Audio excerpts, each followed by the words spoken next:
one of the things that's great about online, at least in my case, is that I get to reach people from all over the world. So if you come into one of my classes, there's only 6 people, so you really get a lot of attention.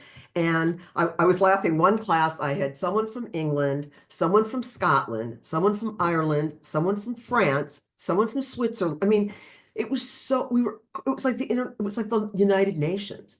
And you get all these different perspectives. I mean, I'm always amazed and what I learn from people who don't live in this culture or in this country. So it really also broadens your horizon because I can give everybody the same prompt. And if you come back with something, they'll have no idea that it was the same prompt. Yeah, Because, isn't that interesting? Yeah. and the Well, reason is because you're not going to reinvent the wheel. You're never going to think of the story that no one in the history of humankind has thought of. But it's not about finding that. It's about finding your own way of interacting with that. Because that's all that any one of us have is our own personal experience.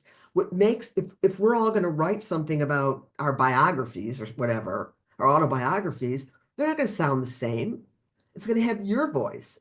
And you're not going to bring anything new that nobody's ever thought of in the entire world, but it's the way you bring it and how suddenly, you've read things a million times and all of a sudden that connects to you. You understand what the person's talking about.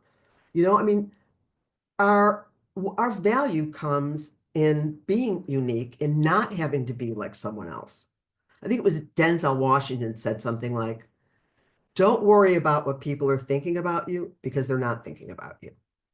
It's so true, right? yeah, yeah, What is yeah. so and so going to think? What is so and so going to think? Nothing.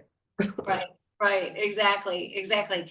And what a freeing thing that is to realize they're not Totally. thinking, people are not thinking about. I heard recently that when you're 20, you worry about what everybody thinks about you. When you're 40, you don't care anymore what people think about you. When you're 60, you realize nobody is thinking about you. And Right. It's there's right. such a freedom in that to realize everybody's wrapped up in their own lives. Who cares what Exactly. people think? Like to get to the other side of caring what people think is huge.